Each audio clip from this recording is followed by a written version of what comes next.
I just want to congratulate both Rob and Khalil on the Piccolo Award. It's a great honor, and I'm happy for both of those guys.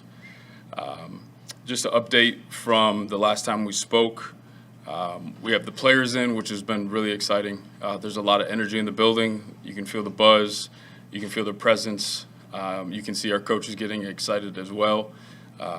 Some of the things we talked about earlier, just in terms of finding teachers, you can see that playing out already. And those results are on the field. With it being voluntary in terms of the off-season program, the really cool thing that we all appreciated the guys that did show up, and the biggest part of that is just the personal interactions that we have. I do think it takes time to build trust and build relationships with those guys, and that's something that we're working on, and it's going really well. I think the other thing that's probably underrated more than anything is the time they spend together in the locker room, getting to know each other. You have a group of new players in with the players that were here before. So just working on that chemistry, both on the field and in the locker room. It's important in this sport, so we're excited about that. In terms of the draft, I got to start by just thanking my crew of scouts. They put a lot of hours into it. A ton of time, a lot of conversations, a lot of film watching, so that we're prepared and we're doing the right thing, we're making the right decisions. I got to thank the coaches. They've done an outstanding job. We got a group of really good evaluators. They communicate well. They were able to talk about the fit, the role that some of these players would have on this team, which is very important because you want clarity with that. You want to know exactly where these players are going to play. Usually you can get in trouble if you don't have that clarity. You get guys falling through the cracks, so that's been really good. And then on top of that, some of the more important things that aren't talked about, which is the medical. Our medical staff spent a lot of time review a lot of medical information and really assessing that and communicating and giving us clarity of guys that we believe are durable or they may need some extra assistance with our performance group in terms of staying healthy and managing their bodies. The other piece is engagement, just in terms of making sure that they're not only fits outside the building, but also in our locker room. That conversation is important, as well as security, to make sure that everyone in our community, it's a good fit for our community as well. I do want to give a quick shout out to Mike Santarelli. He does our system, our database. I've been really demanding on him just in terms of making last-minute changes with our technology so that our tools and really the visuals that we're using to make good decisions and make them fast are up and running, and he's done an unbelievable job. We're very fortunate. I'm very fortunate to have him in our corner.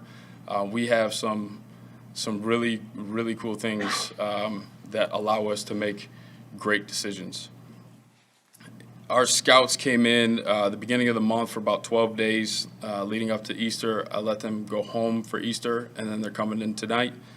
And we had great debate, great conversation. We did some new things. We took polls. We would watch players stacked up in their position, and we'd poll everybody off their cell phone.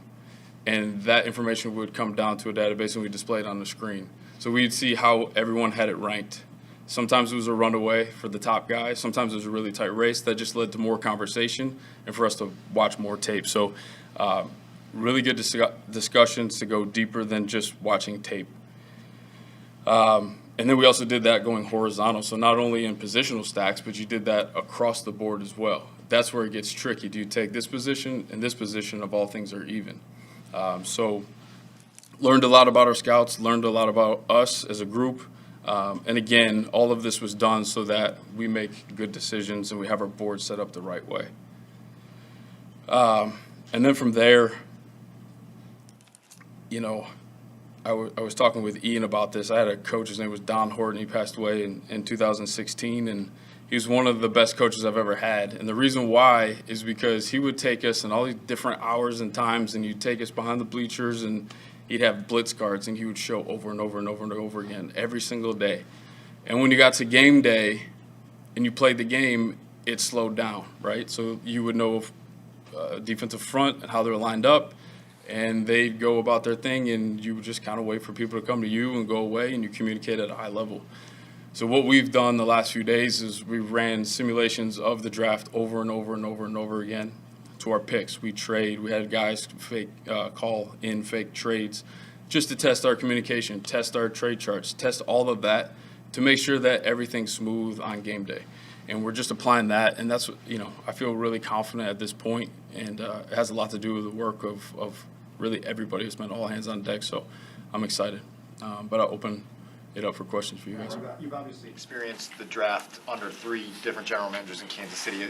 What have you done philosophically to develop a stance on when it makes sense to trade up, when it makes sense to trade back, and how does that change based on the day of the draft it is? Yeah. So I think the biggest thing is how many players you have at a certain level. So can you move back and get a quality player at that next spot? And then also take into consideration where, when you get kicked other picks, that's an additional player. So where is that pick located at in the draft? And can I still get a quality player at that level as well? Also, you can accumulate on the back end, and you can package things up and move them again. So really, it's just the volume and where the draft is deep in certain positions. You guys moved up a bunch in Kansas City. For you, what makes it A go time decision for you to go up and get a guy? Yeah, it comes back down to your board. So there's different values on your board, and if you have certain players that are in a certain section of the board, and it makes sense for your team at that time, then that's something you have to do at the right time. But I think you have to know kind of where your team's at and how many picks you have, and it's a big picture decision because there is an effect of losing picks to move up and get that player. Ryan, when you first got here and began to evaluate this roster, it was obviously through a limited perspective. Now that you have your chance to kind of see them out on the grass, Yep. what things have been confirmed about that you thought about this team, and what things have maybe been a little bit more crystallized or become more clear for you about this one? I think one of the things that are confirmed is we got a group of really good guys in the locker room, around the field. I think some of the expectations and standards that we want to meet, we have players that are already in that mindset of doing things. And then watching them perform, there's talent on this team that I'm excited to build around and build with.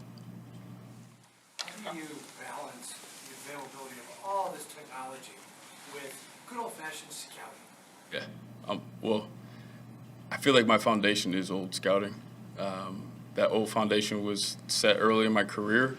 A lot of that has to do with just watching a lot of tape. And understanding that sometimes you're taking a good football player. Like sometimes it's just that basic. Like, are we taking a good football player? Do I think you can use some of these tools and technologies to get too cute? Absolutely. But I think my foundation is at the end of the day, I want to take away a good football player because I've watched the tape and there's proof on film. If you get kind of funky with all of a sudden the proof is on paper, I think you're kind of playing with fire a little bit. So that's kind of that old school part. But I do like to use the numbers and the numbers on paper to confirm what I see and what we see. Ryan, since you got here, you traded khalilmack. You let some veterans leave without re-signing them. You added some players on very limited contracts. Yep. Are you rebuilding, or is there a different word you use? Oh. Yeah, no, the rebuild thing's like super sensitive. No, we're constructing a very good football team. Regardless of how you use whatever term that is, we just continue to add talent and young talent, older talent, whatever it takes to make the best team possible. Actually, late night with the wife, you're watching TV, you get like the home network where, there's some rooms that are good. You might have to redo some countertops over here, some fresh paint over there. Some rooms are good. You don't need to touch them. So that's kind of the thought process there. That's not a rebuild either. It's a fixer-upper. Yeah. How important, at the risk of an obvious question, how important is getting this draft right to doing that, whatever you want to call it? Very important. Every draft is important. It's anytime you can bring in new young talent that can create competition and help get better. And obviously with, the way free agency is, you get a rookie contract, you get a little bit of time and to keep tweaking things and improve. Ryan, what's your mindset going into Thursday night? Obviously, you guys aren't scheduled to be part of that, and how will you kind of just handle eagerness of the night while having to sit back? Yeah, I think it's going to be fun because we spend so much time watching this and just seeing how things play out. The other thing is there's going to be opportunity for us to continue to simulate us having a pick and acting like maybe we're at 10, maybe we're at 20, maybe we're at, and just act like we're in different spots and just repping out the communication to make sure when we go the next day that we're ready. Right, you were a part of the drafts. project that you're describing, the remodel, and you saw that at the time, you don't have a first round pick. All you have is a second round and a third rounder. How did you view that part of the challenge as far as trying to construct a team that you wanted, looking at one you inherited that had a lot of holes Yeah. and having very limited draft capital to work with? Yeah, it's definitely a challenge, but at the same time, I mean, that's why I was hired. That's why our group is doing what we do, is to take what we have and construct the best roster we can and have the best draft we can. I do think, we will be in the business depending on where it is and what it looks like and moving back and trying to create more. So that's just what we've been handed, and we're going to maximize that. Right, you were a part of drafts in Kansas City without first round picks. I'm curious, when you go into the preparations for that, how different is it just in terms of time spent on certain players and maybe just organizational philosophy? Yeah, the approach is the same. Now, in terms of, you have limitations on interviews you have at the combine and guys that you can bring in. So you may shift some things around. Maybe, guys in the top 5, probably we could use the time better in other places with other players. But really the approach is the same. We try to construct it as if we're in that mix so that the board's right, because you do want it lined up the right way so you can kind of see it work out. In your time in Kansas City, what was your biggest impact on draft night or draft weekend? Is there anything that any particular pick or thing you did that at least is even close to what the situation you'll be in this weekend? Not really, and that's the thing is, I've said this a few times, it's never one. I can honestly say there's never one person making a pick, or you get on the table for certain players, and we've already gone through that, and we're at the point now where pretty much the hay's in the barn. So when you go into draft day, it's a little bit more calm than everyone thinks. It's a little more quiet. Obviously the phones might go off, and that creates a little bit of a deal, but it's just. On draft days in the past, it's just gone through the process because the work is in the board, so you kind of let everything trickle the way you're supposed to. How much different is this weekend going to be for you than any previous draft weekend? Just how big, obviously the first time. It's going to be different. But Yeah. how much different is, how well prepared, how different is it now this weekend as opposed to previous ones? The responsibility of making the pick, and it's bigger, but at the same time, you just rely on the work that everyone put in to make the right decision. And that was the cool thing about doing a lot of these mock-up drafts is we feel comfortable with the way this thing's going to play out. Right. When you're doing those polls with your scouts and horizontal, did you notice some guys looking at positions that might be perceived needs, and how do you want them to balance that? Obviously, you have your own philosophy, but as you're doing that exercise, could you see some people in the room maybe siding with a position that you guys might need a little bit of help at over a player who might be more talented? For the most part, it was the best player is how most of those played out. Obviously, you can see the votes all the way across the board, so there was a little bit of that, I guess. But for the majority of it, it was the best player. And then on top of that, then you got to go value of the position, and then where the deeper part really goes, instead of just looking at it in a small sample size, is what's below that. Where's the drop-offs at different positions? Where can you get another one where the difference isn't that great? So there's a little bit more that goes into it, but for the most part, with those exercises that we had, it was best player. Right, Speaking of drop-off, roster, you balance, obviously, bringing in these young players on short-term deals, but also trying to develop Justin Fields. How do you strike that balance of making sure that Justin has enough with him on offense while also with respect to what you're doing with the rest of the roster? Yeah, I think it's important. I think anytime you just improve the team overall, you're helping all of the players out, and that can look different. You could say, well, he needs receivers, but he needs blocking too, and he also needs balance in terms of running the ball efficiently and getting that done up front, and then you can do some play action pass stuff. You can do different things. So It all touch turnovers, maybe returner to flip the field to score more points. So it's all connected, and that's really why the mindset is to get the best players on this team as possible. If I get too lopsided, be like, I got to do this specific thing, I think that's where you lead into big mistakes. Speaking of drop-off, when you get to Friday and Saturday Yeah. this weekend, Mm-hmm. what positions do you see having maybe more talent than some of the others? I would say the O-line depth is pretty good. There's some good depth with the DBs. There's a couple of defensive linemen. The running back class may not be top heavy, but there's like a ton. It's crazy how many running backs are. I think a lot of it has to do with, the COVID year. A lot of those guys are kicking back, so at middle to bottom, definitely in the free agency, there's a massive amount of players. That's why it took so much time to get the board set, not only at the top but at the bottom. There are a lot of players on this board. With you guys having a lot of open roster spots right now, maybe more than you typically would going into the draft, did you adjust how you did anything to compensate for the likely need to sign more UDFAs than perhaps usual? Anything different? No. We're going to need to acquire more. Like I said, for draft picks, I would love to do some movement and get more picks, but it's got to be in the right area. We're prepared for the bottom of the board and late draft as well as free agency. But really the approach is the same, it's just the volume is greater. Ryan, you look at the wide receiver group and what you have already been able to see of what you have on the field. Do you go into it thinking, okay, this is what we don't have, like I need to address finding a big body receiver, an X in the draft, or how do you look at that with some of the day 2 picks? Yeah, you're aware of it, so you're gonna look for it. It has to be there and it has to be at the right level. And I think that's the biggest takeaway is like you can talk yourself into anything at this point. That's why I'm not overcooking this board. I'm taking a step back after today because I think sometimes you keep staring at it and you'll start sliding guys around and doing crazy stuff. But in terms of being specific, you're looking to identify it, but the key is making sure it's in the right value on the board. Right. When you came in, you took issue with the offensive line and the condition that was in. Do you see now, after you've had more time to evaluate, I know there haven't been actual practices or anything like that, but do you see on paper a starting 5 that is up to your standards, or do you see more work to do with that unit? There's always more work.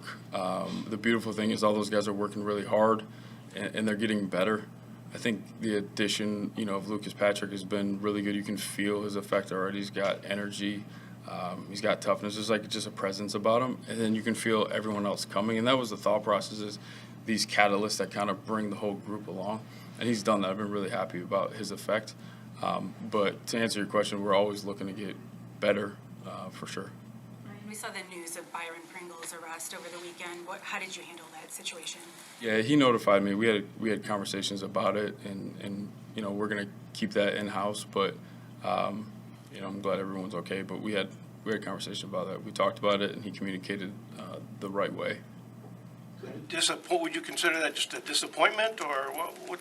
Yeah, you never want. Thing, or, So I know him very well, and it's not a reflection of who he is at all.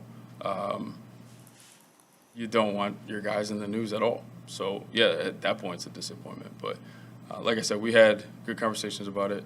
We're in a good place, and we'll keep that internal. Ryan, with how many receivers out there and other teams have been putting in trade requests to try to get out of their teams and get somewhere else, does that give you, is that intriguing for a general manager to maybe put in those calls to see if those people can, want to come here? Yeah, it's always intriguing, especially, with a lot of those talented guys. But this goes back to some of the things I talked about before, just in terms of staying disciplined.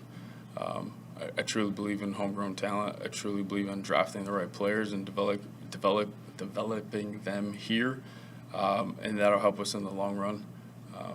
Especially, we see the cost of a lot of these top receivers is crazy. So it would benefit us to make sure we draft well and develop our own guys.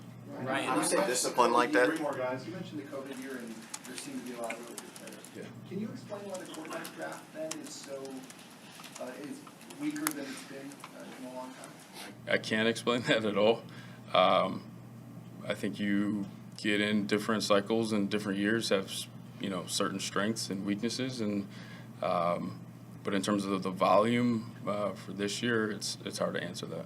When you keep saying discipline, are you referring to, you know, discipline in terms of protecting the draft opportunities that you would have in 2023 and 2024 when you have your full sets of picks? Is that what you're referring Well, to? based on the question that was asked, it's being disciplined in both keeping draft capital so you can draft the right players and develop them, as well as the financial commitment it takes on the other side too. There's consequences for all of those actions. On the topic of receivers, it's obviously a position that's changed a lot since you've been in the league, and guys are able to contribute much more immediately than they did 15 years ago. What's your sense of why that trend has continued to come where now you can get a day two guy who can make an immediate impact for you? I would say probably can go all the way down to like youth football with just like 7-on-7 camps that have exploded in Texas and California and Florida. It's year round, and probably that, you know, just in terms of developing early. And then there's a huge volume, and I think the game has changed. We're just throwing the ball at a very high rate, and if you look at the personnel packages that are on the field, you know, sometimes you're rolling out with 4 guys instead of just 2 or 3. So more guys have opportunities to make plays, and I think that's what stands out. Real quick on the polls, are those like all anonymous that you were conducting with your scouts? Yeah, so like the key is like sometimes you want to just remove groupthink, right? So like if I polled everyone and you had to raise your hand, I think like some people like looking around like, are we voting for this or not? So it just removes that, and everyone just put their thoughts and ideas down, and it takes that out of it, and you see it. And I put it up on the screen, and you could hear the oohs and the ahs when